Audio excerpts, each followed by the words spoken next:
नमस्कार दोस्तों, learning by B K sir YouTube channel में आप लोगों का पुनः एक बार स्वागत है। दोस्तों, आज हम आप लोगों को बताने जा रहे हैं 12th फिजिक्स में विद्युत आवेश के बारे में। ये हमारे चैप्टर फर्स्ट का पोर्शन है, जिसमें सबसे पहला टॉपिक हमारा क्या है, विद्युत आवेश का। तो विद्युत आवेश किसे कहते हैं, ये कितने प्रकार के होते हैं, तो चलिए विद्युत आवेश से परिचय कराते हैं आप लोगों को हम। हमारा विद्युत आवेश क्या है। तो मित्रों, विद्युत आवेश वो टॉपिक है, जैसे किसी धातु के तार में करंट लगा दिया जाता है तो वो तार एक शक्तिमान तार हो जाता है, यानी कि उसको टच करने से एक प्रकार का झटका लगता है, तो उस झटका उत्पन्न करने वाली बीमारी को हम आवेश कहेंगे। तो किसी पदार्थ का विद्युतमय हो जाना ही आवेश कहलाता है। तो किसी पदार्थ में विद्युतमय हो जाना है, अर्थात किसी पदार्थ में बिजली का प्रवाहित हो जाना ही क्या कहलाता है, आवेश कहलाता है मित्रों।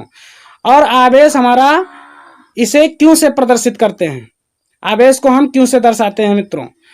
और आवेश मुख्यतः दो प्रकार के होते हैं। इसका मात्रक हमारा कूलाम होता है। कूलाम नामक एक वैज्ञानिक थे, जिन्होंने इसके मात्रक को अपने नाम के अनुसार नाम रख दिया, जिसका मात्रक क्या हो गया, कूलाम हो गया मित्रों। चलिए देखते हैं, आवेश हमारा दो प्रकार का होता है। आवेश हमारा दो प्रकार का होता है। कौन कौन से होते हैं दोस्तों, आवेश दो प्रकार के होते हैं, धन आवेश और ऋण आवेश। तो मित्रों, धन आवेश इसको पॉजिटिव क्यों कहेंगे और ऋण आवेश को हम निगेटिव क्यों कहेंगे, क्योंकि आवेश को हम क्यों से दर्शाते हैं। चलिए दोस्तों, ये हमारा आवेश था। अब चलते हैं कूलाम के नियम की ओर। कूलाम का नियम, जो कि यूपी बोर्ड में बहुत ही ज्यादा पूछा जाता है दोस्तों। तो कूलाम का नियम क्या है, चलिए देखते हैं कूलाम का नियम। एक वैज्ञानिक थे, फ्रांसीसी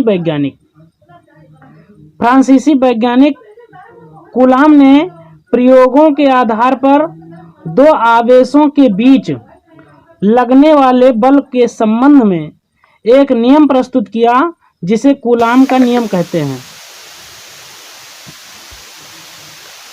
फ्रांस के एक वैज्ञानिक थे, जिनका नाम था कूलाम।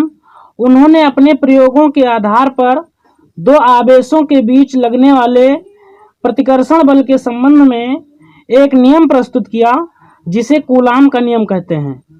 तो मित्रों, ये हमारा देखिए दो आवेश दिए गए हैं। एक आवेश हमारा Q1 है, दूसरा आवेश हमारा Q2 है। इन दोनों आवेशों के बीच की दूरी स्मॉल r है। मान लीजिए इन दोनों आवेशों के बीच प्रतिकर्षण हो रहा है मित्रों। तो दोनों आवेशों के बीच प्रतिकर्षण के कारण जो प्रतिकर्षण बल उत्पन्न होता है, वो हमारा मान लीजिए F है। तो इस कूलाम के नियम के अनुसार इन्होंने क्या नियम प्रस्तुत किया, चलिए देखते हैं मित्रों।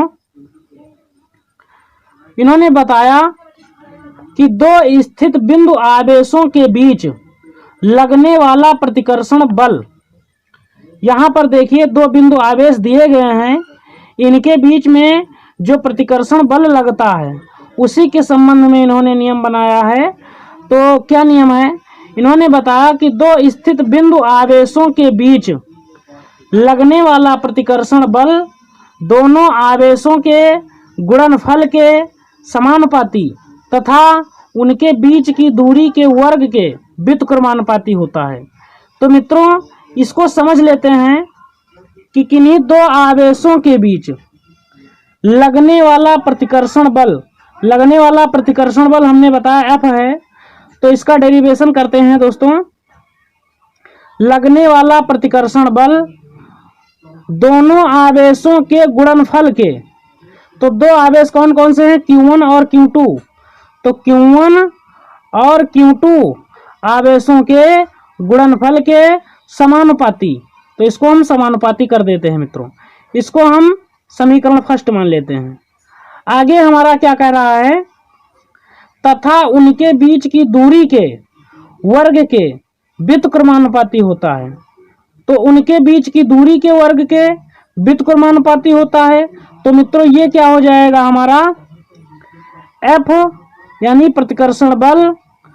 उनके बीच की दूरी हमारी क्या है मित्रों, बीच की दूरी हमारी है R। तो R के वर्ग के, बीच की दूरी के वर्ग के, तो बीच की दूरी वर्ग के दूरी के वर्ग के व्युत्क्रमानुपाती, व्युत्क्रम माने उल्टा होता है मित्रों, तो इसको हम व्युत्क्रम कर देते हैं, अनुपाती होता है। व्युत्क्रमानुपाती का संधिविच्छेद जब करेंगे तो हो जाएगा व्युत्क्रम प्लस अनुपाती, तो व्युत्क्रम करके इसके ऊपर निर्भर कर दिया, इसको कहेंगे व्युत्क्रमानुपाती। इसको हम समीकरण 2 मान लेते हैं। तो मित्रों चूंकि ये प्रतिकर्षण बल आपस में क्या है, समान है, तो ये हमारा हो जाएगा F अनुक्रमानुपाती Q1 Q2 बटे R स्क्वायर। ये समानुपातिक निशान जो समानुपातिक दिया गया है, इसको जब हटाएंगे मित्रों तो यहाँ पर एक कांस्टेंट नियतांक लग जाएगा, तो F बराबर हो जाएगा, यहाँ पर नियतांक के लगा देते हैं, Q1 Q2 बटे R स्क्वायर। तो ये हमारा K क्या है, लिख देंगे यहाँ पर, जहां K समानुपातिक नियतांक है।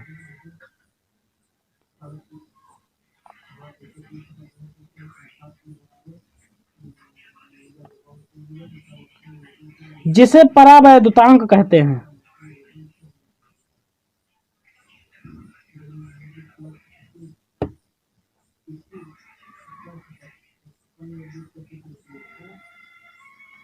के हमारा परावैद्युतांक है मित्रों। अब यहां पर के का मान क्या होता है मित्रों, के बराबर होता है 1/4 पाई एप्सिलॉन 0।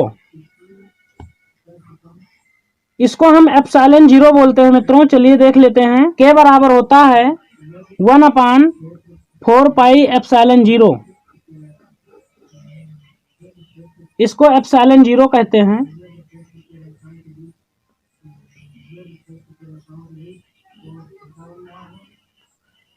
तो मित्रों यहाँ पर इसका जब मान निकालेंगे तो हमारा क्या हो जाएगा, इस समीकरण में हमारा प्राप्त हुआ था समीकरण F बराबर के Q1 Q2 बटे R स्क्वायर। तो के स्थान पर ये मान हम जब पुट करेंगे तो मित्रों ये क्या हो जाएगा, हमारा F बराबर 1/4 पाई एप्सिलॉन 0 Q1 Q2 बटे R स्क्वायर। यही हमारा कूलाम का नियम है। 1/4 पाई एप्सिलॉन 0 का मान हमारा होता है 9 × 10⁹ इसका मात्रक क्या होता है मित्रों, यहां से हम मात्रक की उत्पत्ति कर लेते हैं। तो इसका जब तिरछा गुणा करेंगे तो बल का मात्रक न्यूटन, दूरी का मात्रक मीटर स्क्वायर और प्रति कूलाम स्क्वायर,